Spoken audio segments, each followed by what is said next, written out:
নেতা সম্পর্কে সচেতন থাকতে হবে। আমরা যেন আমাদের বিবেককে আর আমরা বন্ধক না দিয়ে দেই। কোন মার্কার কাছে, কোন ব্যক্তির কাছে আমাদের বিবেক যেন আর বন্ধক না থাকে।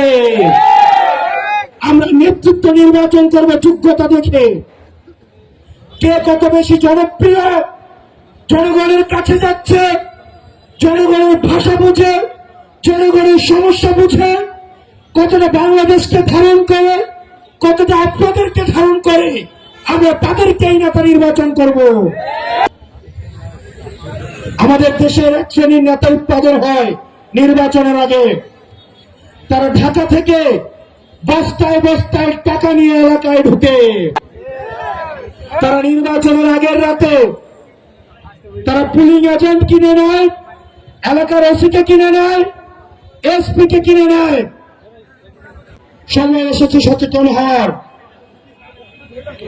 আপনারা যদি সচেতন না হন, যেই নেতা টাকা নিয়ে আসবে নির্বাচনের আগের রাতে, মনে রাখবেন সে আপনাকে 8 দিন টাকা দিবে আর 5 বছর আপনার গোলামি চালাবে।